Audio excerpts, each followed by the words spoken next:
Hi guys, Harmony here. So I'm going to do a quick little tutorial on hydro dipping today.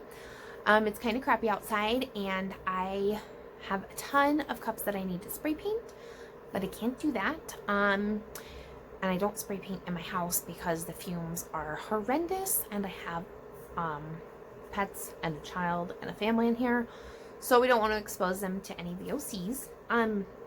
Hydro dipping, sorry, I'm like kind of like crouched down here.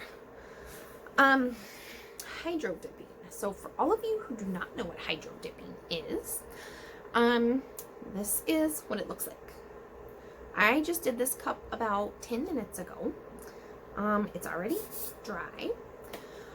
So basically you fill a bucket up with water, put some paint in it, dip your cup, take it out, and it looks like this. This one turned out pretty cool. Customer wanted silver and black swirl on the cup. And do not, it's for a man, so he does not want any glitter on it, which there might end up being a speck or two of glitter in it, because that's just how it is. But, for the most part, no glitter. I don't even remember where I was going to go with this, but, so I started out with a silver base, and you can see, like, the silver that I based it with. I think it's satin silver spray paint. It's Rust-Oleum. It's paint and primer all in one. I already prepped my cup. I sanded it. I used my metal etching, which is the crud cutter. It works awesome. It takes that coating off of your cup. And then I sanded it with like 200 grit to get it really nice and roughed up. And then I spray painted it, or prepped it with the silver spray paint, and it's got a primer in it. And then just dipped it. So I think it turned out pretty good. They're fairly simple to make. I just tried to do another one and I realized I didn't have enough water in my bucket. Like the level wasn't high enough. And this is what I turned out with. I was going for a Valentine's cup here. Kind of looks like a bloody mess though. So we might turn it into a serial killer cup or something. I don't know. Or it could be a Valentine's cup. There's not everybody is into Valentine's Day. So maybe we can do like an anti-Valentine's Day cup. Anyways, okay, so this is the other cup I'm going to do.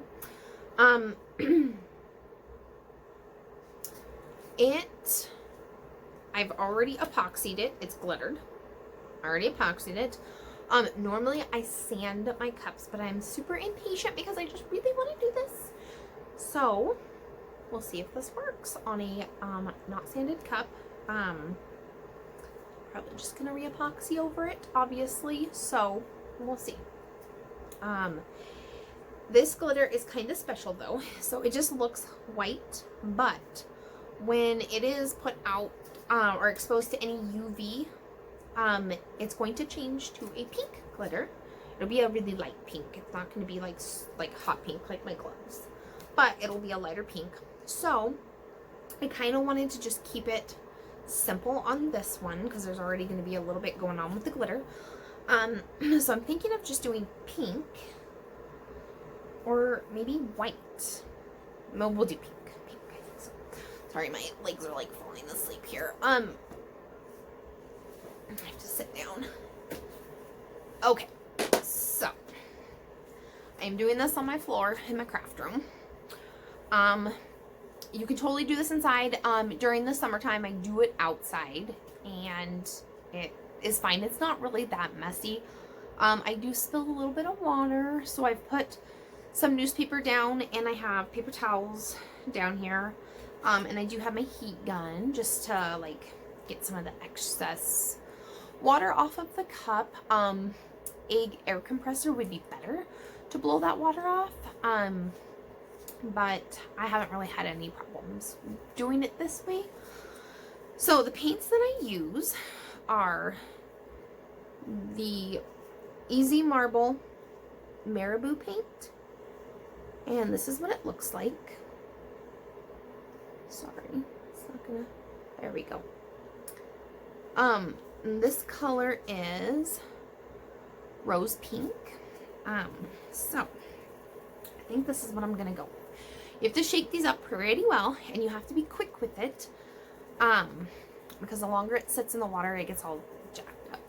So I'm gonna show you how to do this.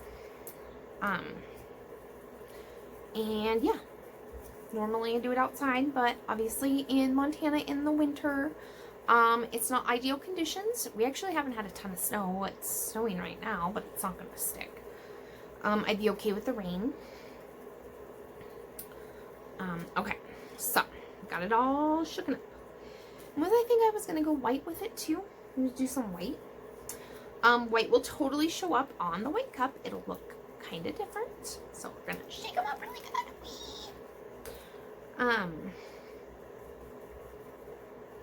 I'm hoping I have enough water in here because I'm really lazy and I don't want to go dump this out and get more water in there or put more water in there because I'd have to go all the way upstairs.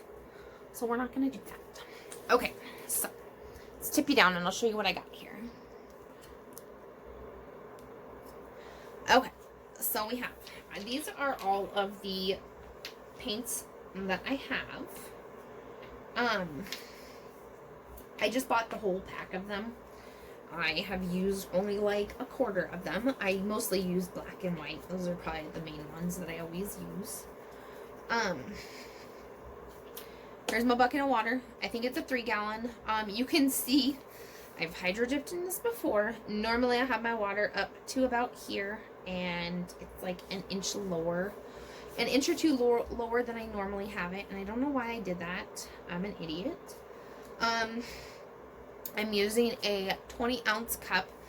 This one that I did, remember when I said I didn't have enough water in there? And I don't think I had enough paint in there too.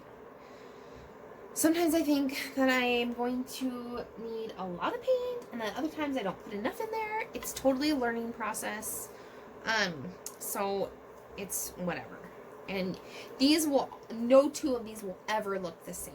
They're always going to be different. So you just go by and start dipping your paint in here. Or splashing your paints in there. And I'm going to throw some white on there too.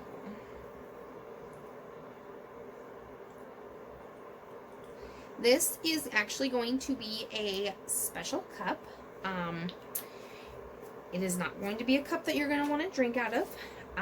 I sell Polar Blast lid assemblies for these, and so you will actually be able to use it as a water bottle.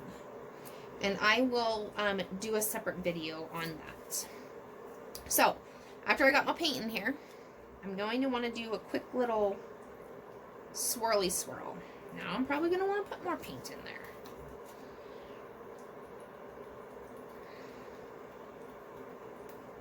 And some more white.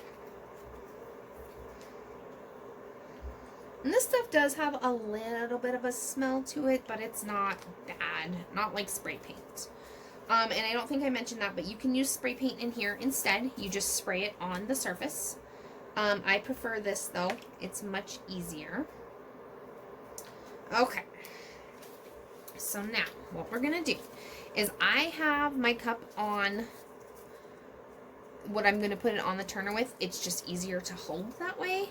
Any of this is all going to get paint on it. So, we're going to go in a quick angled, like a downward angle, and we're going to turn it at the same time. Okay?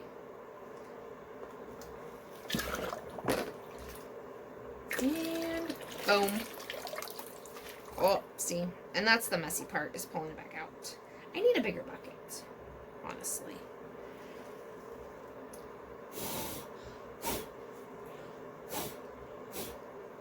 Okay, so that's that.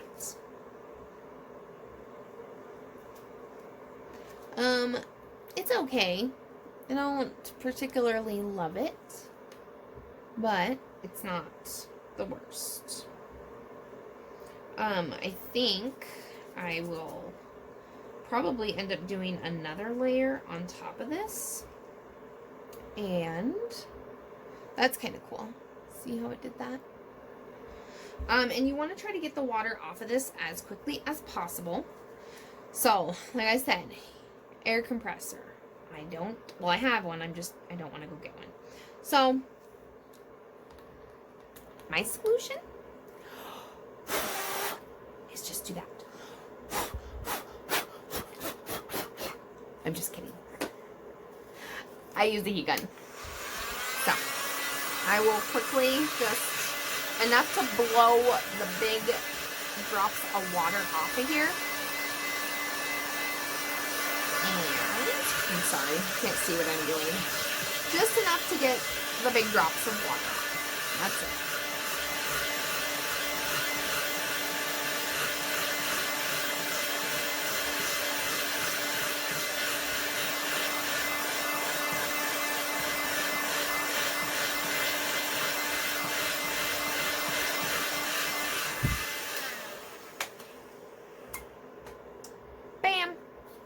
So, as you can see, there are some little chunkies on here because I didn't do it fast enough.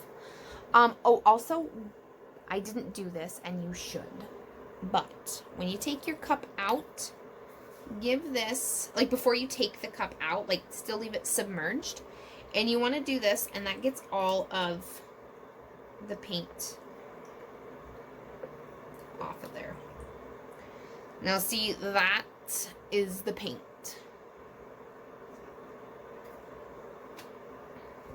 And that's why I have these little chunkies on here. But I can fix that. Somehow. I'll fix it because I get creative and I hate stripping cups. But overall, I think it turned out pretty neat. These will always be different. And I actually might do a peekaboo on this. So once I get this cleaned up, dried, I'm going to spray 2 to 3 coats of a clear sealer on here, because once you epoxy over this, it's going to repel if you do not seal it. And you will have fish eyes, and it's just way harder to fix than if you were just to... Do I have glitter right there? I think I do. Sorry. But spray it with a clear sealer. I always use Rust-Oleum matte clear. It's like, I think it's like 2 times whatever. It says 2 times something on it. That's what I always use to seal all of my cups. I notice if I use I it will do the same thing as what this would do if I didn't seal it, so it would give me some fish eyes and some problems. I think the gloss tends to make the epoxy repel, so I always use matte, always. On my glitter cups, I always use matte clear. So that's that, and this one is now dry, and I can show you. Freaking looks like bacon. Kind of does, huh? But right here, see how it's like stringy and kind of chunky? You don't want that. So that's why before you take your cup back out of the water, and if I would have had more water in my thing, this wouldn't have been an issue. Leave it fully submerged and take your popsicle stick and get all the paint away from your cup. So when you pull it out, it's not going to be it's not going to leave strings on there. So yeah, right there. See, it's kind of a little raised and it's a little stringy, but overall, not terrible. Totally looks bloody. I think this is going to be a great anti-Valentine's Day cup. I did red and white with this. Obviously, you can't really see the white on here. It will show up probably once I put the epoxy on it. And then there's that one, of course. There's that. I like the bottom the best. That turned out pretty awesome. It's okay though. So I think I'm gonna do a peekaboo with this one. I've decided, because I don't 100% love it, but I'm going to make it and love it. And then we have, so I got these two. And then, like I said in the beginning, this is the one I just did, and this one turned out really awesome. Turned out way better, and the bottom looks super cool too. But yeah, that was my fault because I did not have enough water in my bucket. So don't be like Harmony, don't be lazy, put enough water in your bucket, and you won't have any problems. Thank you for watching, and be sure to check out more videos. I'm going to be posting lots of tutorials as I go. I realize I haven't done any, like, ever. So, I hope that I can help you guys out. If you have any questions, leave them down below in the comments. You can email me at harmonyhopedesigns@gmail.com. I'm on Facebook and Instagram, so you can hit me up on there. It's just Harmony Hope Designs on both of those. And if you would like to send me ideas for more tutorials, please do. Otherwise, I'm just going to do whatever. All right? Have a good day, guys. Bye.